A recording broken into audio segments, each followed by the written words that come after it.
Starmer is now widely held in Britain to be screwing the entire country.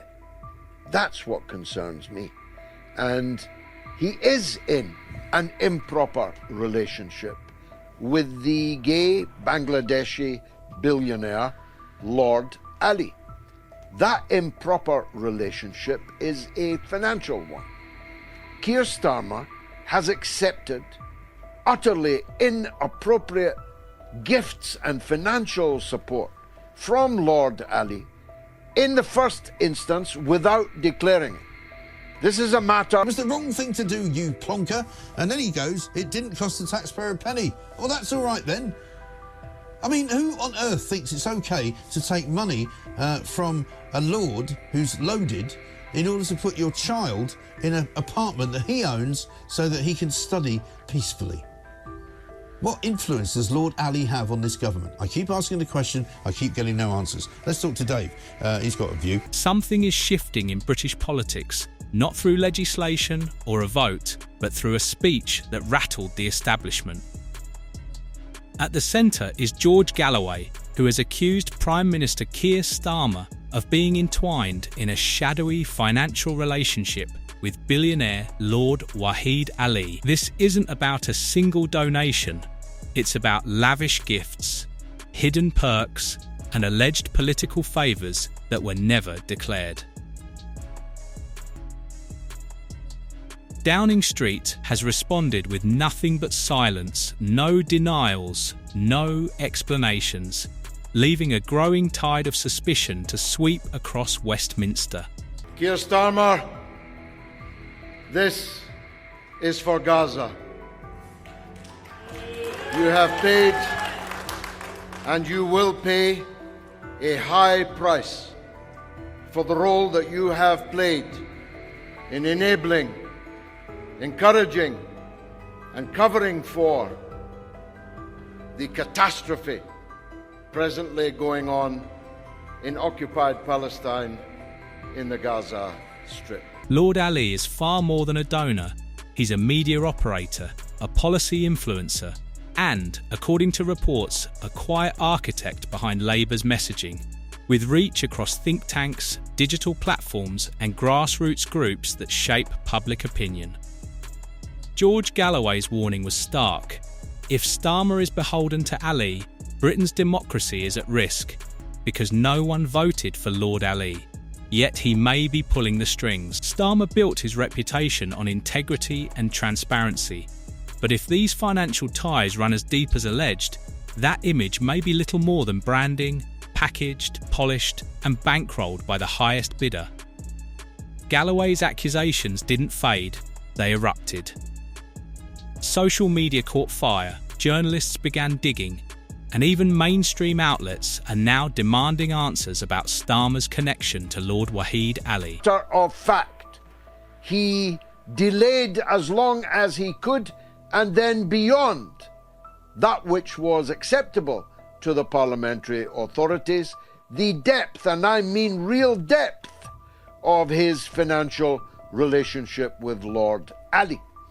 No British Prime Minister has ever allowed a billionaire to buy his clothes, buy his glasses, buy his wife's clothes, put him up in a multi-million-pound penthouse apartment in Soho in London.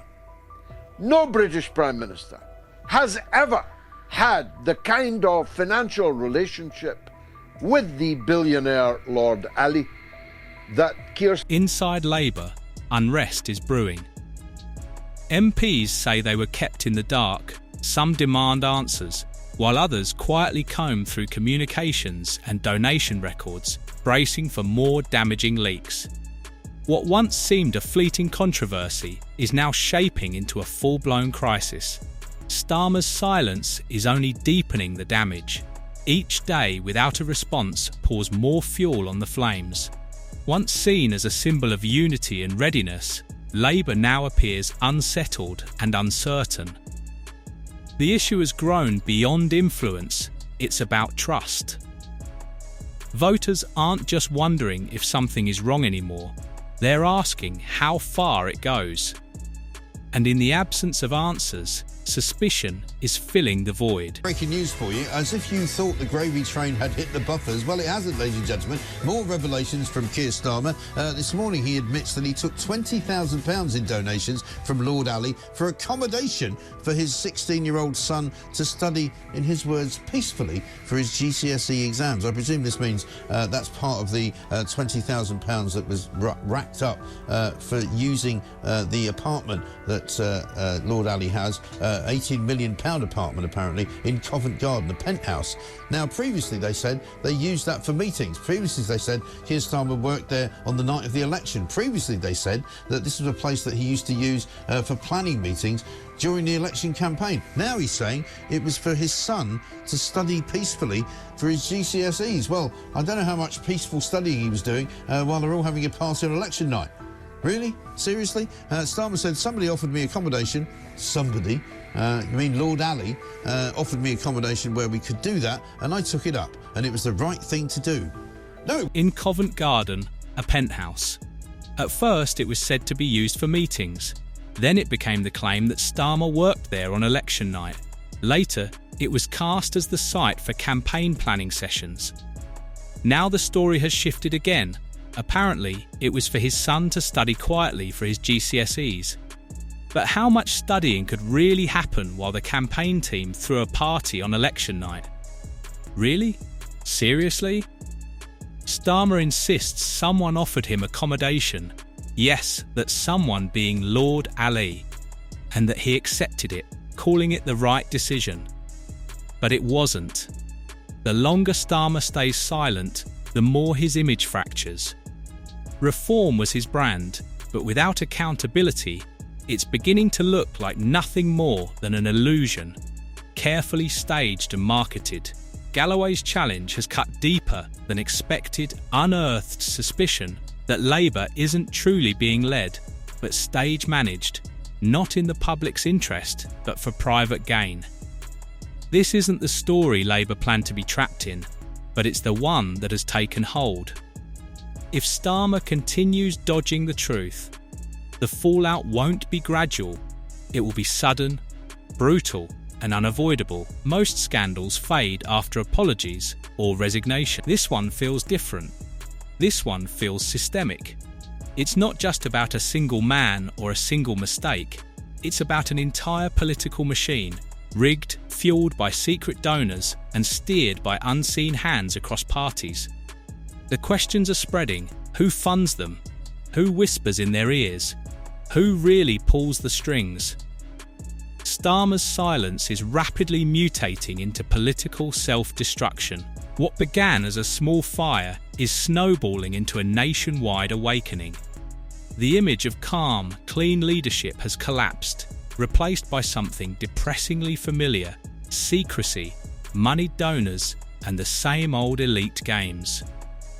What Galloway has exposed isn't wild conspiracy, it's a pattern: strategic donations, quiet influence, subtle media manipulation. Every thread, when pulled, leads back to the same place: a deep entanglement between Lord Ali and the very structure of Labour's operations. The question now isn't whether Ali gave money, it's what he got in return. Was it access, editorial control, a seat at the policy-making table? And if so, was any of it disclosed or carefully swept under the rug? If these ties reach into the Prime Minister's office, as the allegations suggest, the consequences are immense. Every decision Starmer makes will now be filtered through suspicion.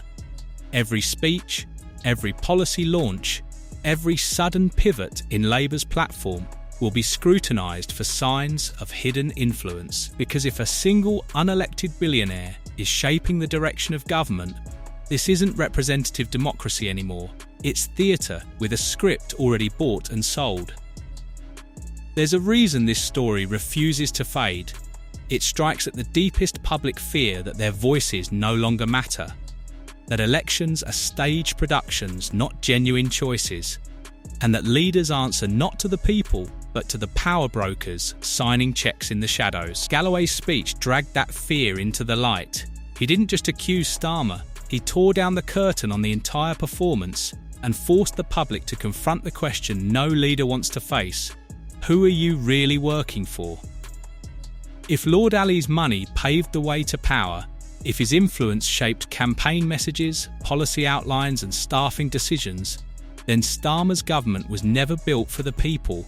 It was constructed to serve one man's agenda. What makes that so dangerous is how seamlessly it hides behind respectability, professionalism, moderation. Labels voters were told to trust now ring hollow, because behind them may lurk the same elite interests speaking softly, dressed in sharper suits. For Starmer, the political calculation seemed simple: say nothing, wait it out, let the news cycle move on. But that's a dangerous misread of public mood. This is no longer just a Westminster scandal, it's national. Voters are angry, not only at what's been revealed, but at how it's being handled. The refusal to engage, the lack of transparency, the strategy of silence. It's a toxic mix, breeding suspicion and resentment.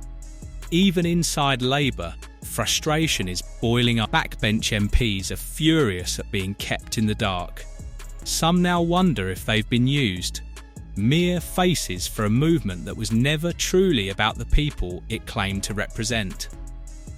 And if that resentment spreads, Starmer won't just lose the public, he'll lose his party. Each day without answers erodes his authority. What once looked like careful leadership now resembles evasion, and in a moment when the country is demanding clarity, evasion feels like guilt. Silence doesn't shield you forever, it isolates you. Starmer promised something better: stability after chaos, reason over disorder, a clean slate for British politics. But that promise now hangs by a thread. Something has shifted in Britain.